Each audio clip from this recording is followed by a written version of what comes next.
Aneh banget deh. Aneh kenapa lagi, Dea? Itu dok, kok bisa sih rahim terbalik? Maksudnya gimana sih? Perutnya jadi di belakang gitu?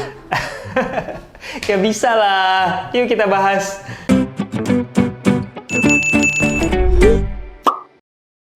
Hai Smart Moms Indonesia, welcome back to Dr. Niko Channel. Nah, kali ini kita akan bahas tentang rahim kebalik. Apa sih yang terjadi pada rahimnya? Emang kebalik beneran atau gimana ya? Rahim terbalik dikenal dengan rahim retro. Sebenarnya diambil dari kata retrofleksi, di mana sudut rahim seharusnya antifleksi atau ke depan, ini dia retrofleksi ke belakang. Sebenarnya ini hanyalah variasi dari sudut rahim dan tidak mempengaruhi dari tingkat kesuburan Smart Moms. Penyebab rahim terbalik bisa bervariasi, sebenarnya memang hanya kelainan anatomi biasa saja dan sifatnya bisa temporari atau sementara saja. Tapi bisa juga terjadi permanen karena adanya perlengketan di bagian belakang rahim. Nah, perlengketan inilah sebenarnya yang harus diwaspadai karena bisa menyebabkan juga perlengketan di saluran telur atau tuba sehingga menyebabkan gangguan pada kesuburan Smart Moms. Nah, perlengketan ini bisa terjadi akibat infeksi ataupun endometriosis. Rahim yang terbalik tidak memiliki gejala apapun dan biasanya hanya ditemukan dari USG. Nah, tapi seperti yang saya sudah sebutkan di awal tadi, nggak perlu khawatir. Rahim terbalik jika tidak ada keluhan atau gangguan lain, maka tidak akan menyebabkan gangguan kesuburan pada Smart Moms. Memang pada kasus rahim terbalik, serviks bisa saja berada di bagian depan. Sehingga apabila melakukan hubungan suami istri dengan sikap misionaris, akan agak mempersulit sperma untuk memasuki serviks.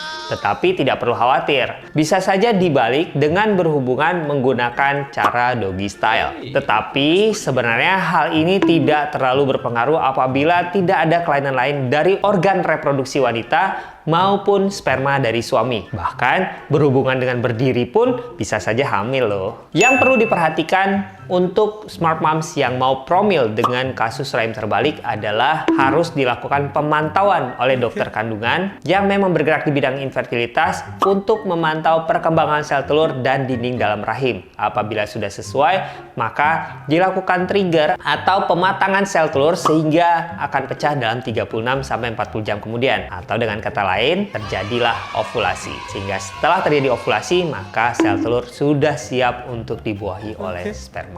Untuk menangani kasus rahim terbalik ini, ya Smart Moms bisa saja membantu dengan olahraga rutin dan senam Kegel. Tetapi pada kasus-kasus tertentu seperti yang sudah saya sebutkan di awal, misalnya terjadi perlengketan di bagian belakang rahim, maka harus dilakukan melalui jalan operasi untuk membebaskan perlengketan tersebut, terutama apabila perlengketan tersebut juga terjadi pada saluran telur Smart Moms. Paham kan Dea dan Smart Moms? Kalau Smart Moms masih punya pertanyaan lain, boleh nih tulis di kolom komentar di bawah atau kunjungi Instagram saya di Nicholas_SPOG.